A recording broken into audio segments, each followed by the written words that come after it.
Olá, seja bem-vindo ao Bistrô da Júlia. Hoje nós estamos com o Expresso, que é o Estresse Crônico, Perigo à Vista, um livro espírita escrito em 2013 pelo médico de família espírita e reikiano Américo Canhoto. Ele trabalha como médico de família há 40 anos. Também é educador em saúde, trabalha com medicina psicoespiritual, homeopata, florais de Bach, também é um mestre reikiano e trabalha com palestras e autor de mais de 12 livros na temática de saúde e qualidade de vida. Bem, esse livro, ele tem 7 capítulos e nós vamos perpassando por todos eles. A começar, no sumário, ele traz algumas palavras iniciais. A origem do estresse continuado está na nossa capacidade de adaptação. Um exemplo é o uso do tabaco. No início, o cheiro é ruim, mas a necessidade psicológica é maior que o fumante acaba se adaptando. Ele se adapta a ponto de reclamar de quem pede para ele parar. E quando decide parar, com o tempo, o próprio organismo se readapta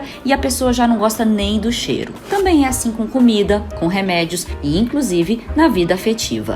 Estresse crônico é chamado de fisiopatologia da Síndrome Geral de Adaptação, SGA. Se sempre desejo as coisas, comprar, consumir, estar no mundo, não perder o emprego, ter um corpo escultural e buscar incessantemente coisas, eu posso me levar a um quadro de SGA, da Síndrome Geral de Adaptação. Dentre as soluções do livro estão administrar melhor a nossa existência, gerenciar a situação em que nos encontramos, usar os recursos externos com sabedoria, sem acreditar em soluções milagrosas. E começando então pela introdução, quais os motivos que geram o nosso esgotamento?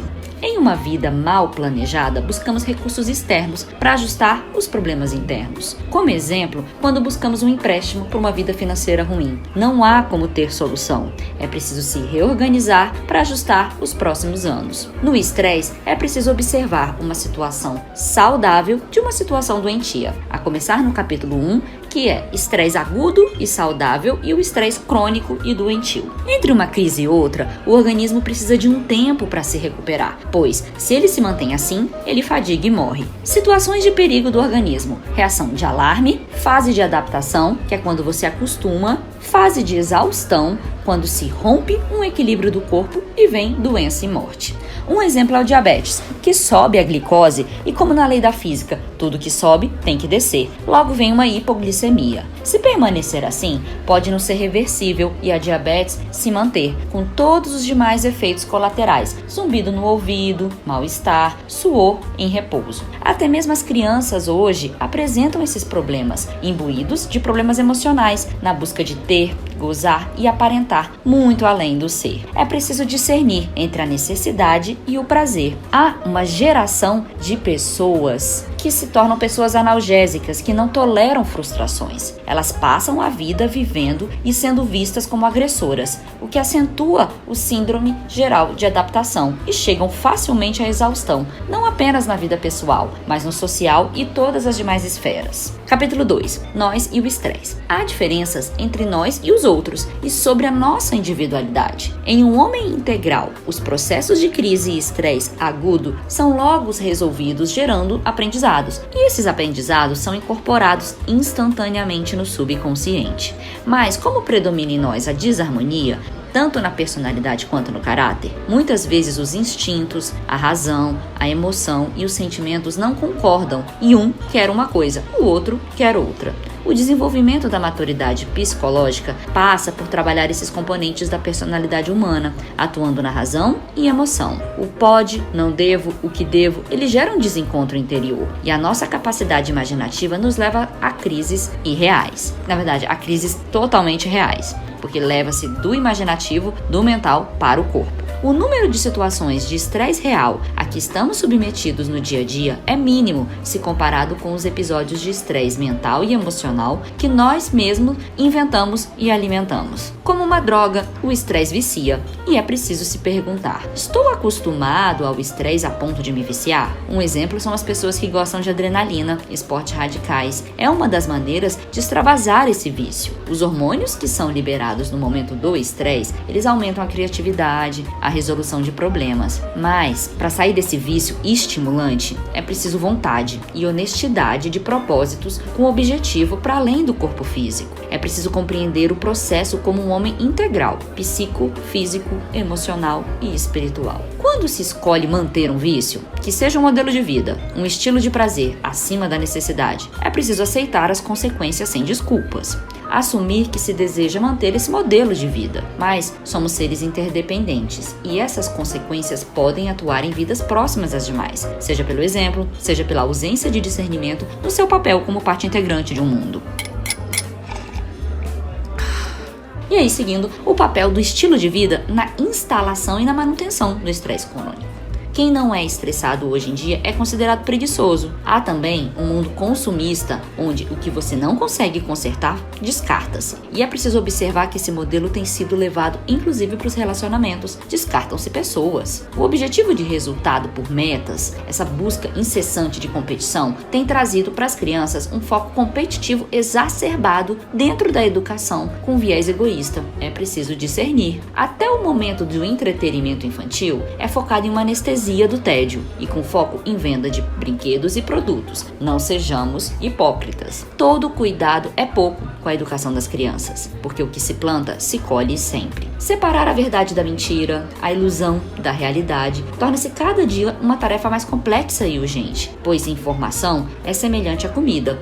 Por mais deliciosa e saudável que seja, quando em excesso faz mal, adoece e pode até matar. Os meios de informação estão atrelados aos interesses financeiros e ela possui uma permissão de controlar nossas vidas, ofertadas por nós mesmos. É preciso discernimento entre o que se lê, o que se ouve, o que se vê e quais os fundamentos intrínsecos das informações disponibilizadas. Algumas informações escravizam tanto o evangelizado quanto os pagões da atualidade e mantêm reféns dos pecados capitais, que são a fonte de trabalho dos que estão a serviço do prazer a qualquer custo e preço, mesmo que seja doença. Espertos não perdem a viagem e logo tentam vender o produto da moda e até, na cara dura, tentam vender a ideia de cura para a doença que ajudam eles mesmos a criarem. Há uma busca do controle das pessoas pelo medo, seja pelos pais com os filhos, seja por meio das criações internas da nossa mente, da nossa imaginação, diante das situações de conflito do mundo. E o sentimento do medo sempre foi uma ferramenta de controle de uma pessoa pela outra. E há um poder no dinheiro, que nos retira a simplicidade do viver. Mas não devemos menosprezar a riqueza também, como parte necessária do viver. É preciso discernimento entre avareza e previdência. Também aquela riqueza natural, que surge de um trabalho, um labor prazeroso e significativo. E a riqueza dos esforços sem medida, que tiram a alegria do viver, na simplicidade do ser, do que se é, do ser humano interdependente com os demais. Nos fatores íntimos, participantes do estresse, nós temos várias questões internas que levam ao estresse crônico.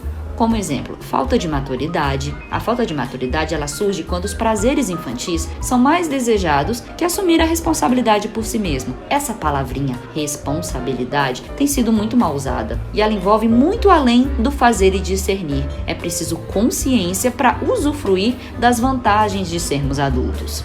O precário conhecimento sobre nós mesmos, porque não buscamos um autoconhecimento correto e retilíneo, sem as ilusões, que nos levam a compreender o nosso modus operandi. Somos, por demais, perfeccionistas, exigentes, controladores, ansiosos, inseguros, impacientes, intolerantes, mentirosos, avarentos e invejosos. Compramos o que não precisamos para mostrar para pessoas que não nos são importantes, provocando uma vida vazia e sem sentido. Dentre as sequelas do estresse crônico, estão má postura, irregularidades na circulação sanguínea, má oxigenação, refluxo gástrico, diabetes e problemas no metabolismo, sobrepeso, problemas na tireoide, distúrbios de sexualidade, alterações na imunidade, alergias, doenças do aparelho digestivo, doenças autoimunes, doenças de pressão arterial, renais, interações medicamentosas com seus efeitos colaterais, perda rápida da fase de adaptação, uma celeridade para a fase de doença e morte, saúde. Já na vitalidade e no emocional, o estresse crônico, ele atua trazendo vários problemas: neurastenia, apagão humano ou falta de energia vital, falta de motivação pela vida, sensação de esgotamento,